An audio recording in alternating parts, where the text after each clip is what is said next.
Selamat datang kembali di channel Borneo Trader. Bagi Bapak Ibu dan teman-teman yang baru pertama kali menemukan channel Borneo Trader di YouTube, saya ucapkan selamat menonton dan selamat bergabung. Di video kali ini saya akan menganalisa ada 7 saham di sektor properti. Yang pertama BES, kedua SMRA, ketiga CTRA, keempat BSDE, kelima Piwon, ke-6 APLN, dan ke-7 ASRI. Kita langsung saja ke saham pertama, ada BES yang di hari Jumat kemarin ditutup terkoreksi 1,38% ke harga 142. Kalau dilihat transaksi asing, net sell. Kalau dilihat dari broker summary-nya, memang BES lagi didistribusi. Kita langsung saja ke teknikalnya. Secara teknikal memang BES sudah breakdown dari area BES-nya ya. Area BES-nya itu area konsolidasi ada di range harga supportnya 149 dan resistennya 160 dan BES breakdown. Tapi yang bagusnya BES ini ya masih mampu mempertahankan support terdekatnya, support minornya di 140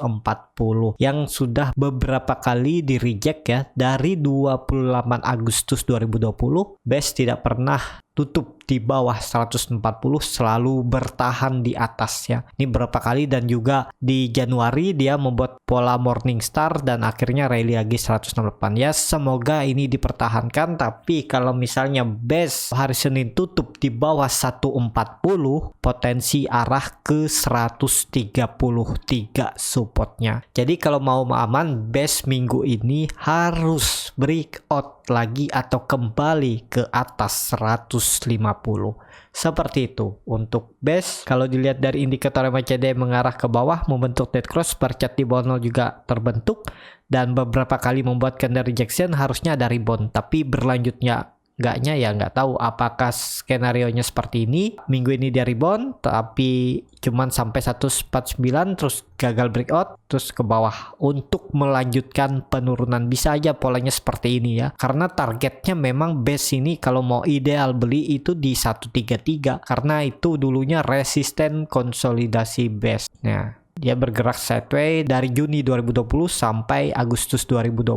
Jadi hampir 2 bulan dia bergerak sideways terus rebound. Jadi harusnya ini dipertahankan. Nah, untuk yang mau sabar ya coba aja tunggu di bawah, sabar. Kalau BES ke bawah baru buy on support di 133 atau nunggu BES ini kembali ke atas 150 itu lebih bagus. Jadi seperti itu untuk BES ya. Yang punya dari atas, bagaimana yang trading tapi nggak mau cut loss ya harus sabar. Semoga aja ya BES kalaupun harus turun, BES harus mempertahankan 133 supportnya ini. Seperti itu untuk BES. Kita langsung saja ke saham kedua, ada SMRA yang di hari Jumat minggu lalu ditutup terkoreksi 0,55% ke harga 900. Kalau dilihat transaksi asing, net sell. Kalau dilihat dari broker summary-nya, SMRA diakumulasi ya. Nilai warna hijau lebih besar dari warna merah. Kita langsung saja ke teknikalnya. Secara teknikal, SMRA masih bagus karena masih mempertahankan area support ya, bisa dikatakan juga ini area demand. Jadi ya harusnya ada pantulan. Kalau dilihat volume meningkat dan sahamnya nggak jebol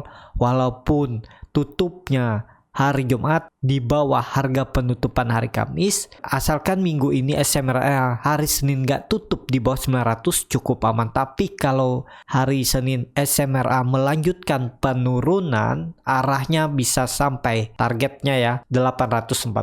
Ini saya pasang target 840 arah SMRA. Apakah bisa spekulasi buy di harga sekarang? Kalau Bapak Ibu yang mau coba tapi harus cut loss ketat ya, cut loss saja kalau SMRA ini tutup di bawah harga low-nya hari Jumat. Harga low-nya hari Jumat ada di 890. Nah, misalnya hari Senin SMRA itu di bawah 890 ya cut loss saja. Kalau mendekati jam penutupan masih di bawah 890 ya cut loss saja karena potensinya ke 840. Tapi kalau Bapak Ibu mau simpan, hold, dan rencananya misalnya mau tambah di bawah ya boleh aja. Sabar ya, tunggu aja. Kalau ternyata turun terus ya bisa upper down di 850 atau 855 ya.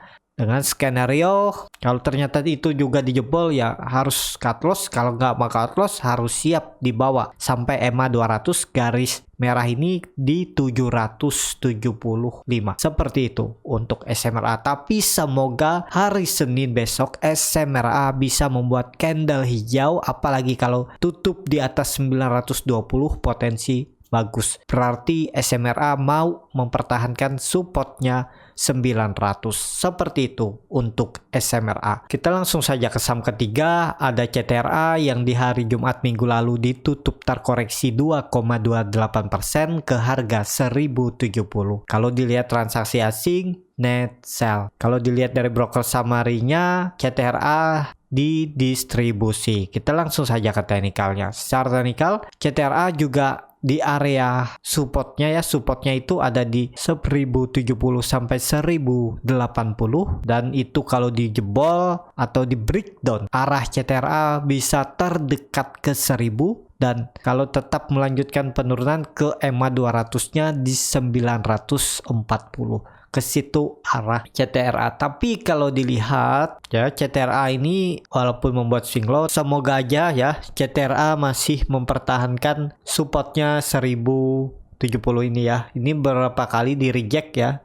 Di Maret 3 kali di reject, April 2 kali ya, semoga di Mei ini jangan sampai breakdown. Kalau breakdown seperti yang saya bilang tadi arahnya ke 1000 sampai 940.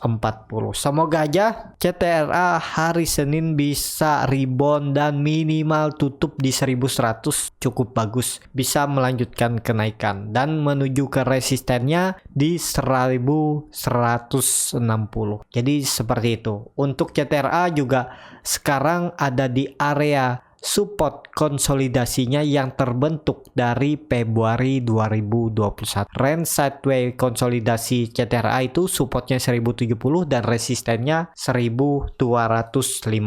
Seperti itu untuk CTRA. Kita langsung saja ke saham keempat, ada BSDE yang di hari Jumat minggu lalu ditutup terkoreksi tipis 0,87% ke harga 1130.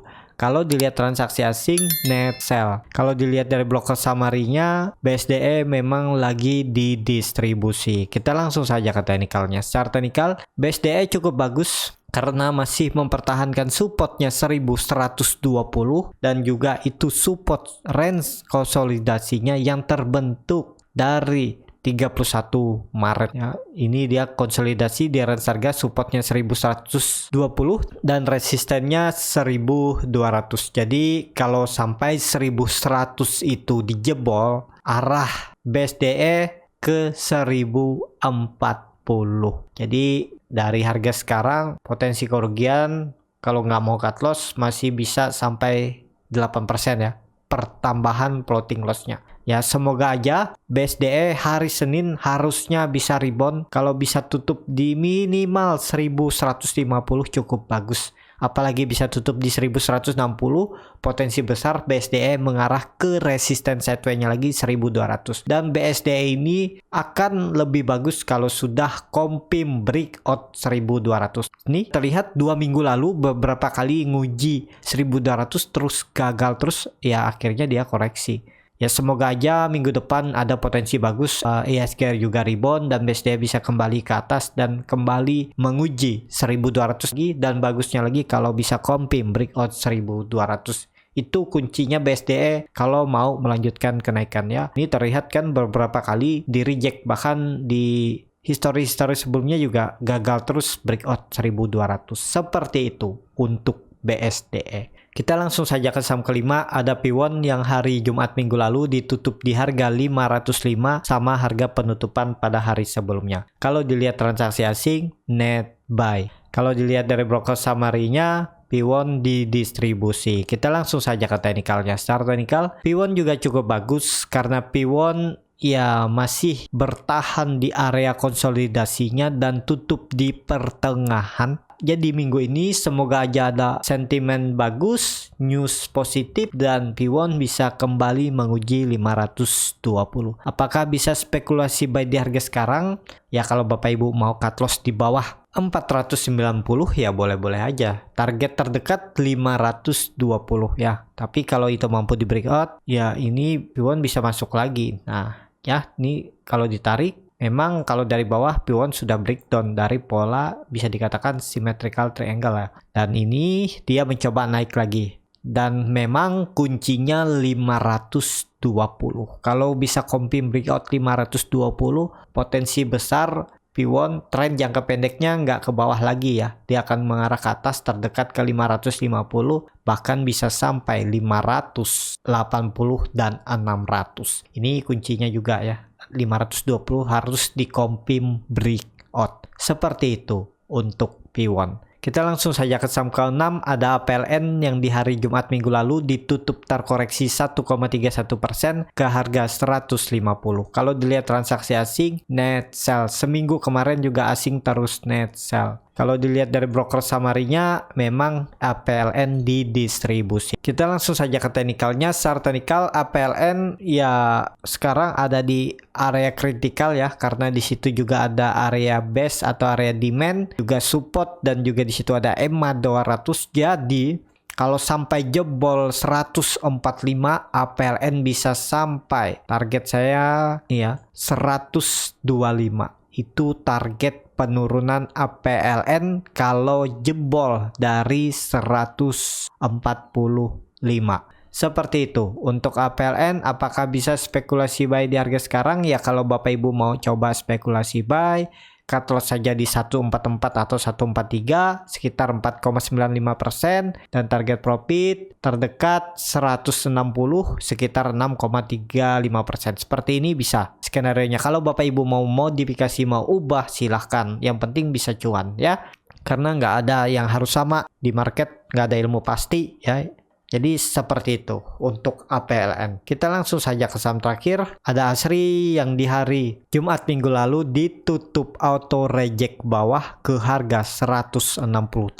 Kalau dilihat transaksi asing, memang seminggu kemarin asing terus net sell. Kalau dilihat dari broker summary-nya, ASRI memang didistribusi. Kita langsung saja ke teknikalnya. Secara teknikal, ASRI hari Jumat turun dengan volume yang lumayan meningkat, dan juga indikator MACD dead cross dan sangat tajam mengarah ke bawah, bercat di bawah 0 juga terbentuk. Jadi arah selanjutnya kalau dilihat histori sebelumnya ya bisa sampai 160. Terdekatnya ya, support terdekatnya 160 untuk ASRI ya, 159 sampai 160. Jadi kalau untuk ASRI ini mending Bapak Ibu sabar, tunggu di area 160 ini baru spekulasi buy. Cut loss saja kalau turun dari 158, bisa cut loss di 157, 156 ya, disesuaikan aja dengan strategi dan trading plan Bapak Ibu. Jadi untuk ASRI wait and see aja dulu. Yang belum punya, yang sudah punya ya disesuaikan. Yang belum cut loss ya harus siap di bawah ASRI sampai 160. Nah yang belum punya jaga di bawah, coba antri buy aja kalau mau ya. Tapi ini disclaimer on, keputusan di tangan masing-masing. Nah kalau strategi saya coba antri buy di 160 atau 161, cut loss saja kalau turun dari 158. Jadi seperti itu untuk ASRI ya. ASRI saham downtrend dan masih potensi ke bawah. Ya, cukup sampai di sini untuk video kali ini. Terima kasih untuk Bapak Ibu dan teman-teman yang sudah menonton video ini sampai habis. Apabila channel Borneo Trader ini bermanfaat dan bisa menjadi bahan pertimbangan Bapak Ibu dalam membeli, menyimpan dan menjual sahamnya, bisa klik tombol berlangganan dan nyalakan lonceng notifikasi. Ada kritik, saran ataupun pertanyaan bisa langsung tinggalkan di kolom komentar. Bagi Bapak Ibu dan teman-teman yang baru belajar trading, masih bingung memilih saham, bingung membuat trading plan-nya, Bapak Ibu bisa join trading bersama Borneo Trader. Nanti saya pilihkan saham-sahamnya dan buatkan trading plan-nya beserta chart-nya, dan juga free konsultasi portofolio dan free grup rekomendasi kripto. Kalau tertarik bisa DM Instagram Borneo Trader, R-nya 2 di belakang. Sampai ketemu di video selanjutnya, tetap semangat dan semoga bisa terus cuan.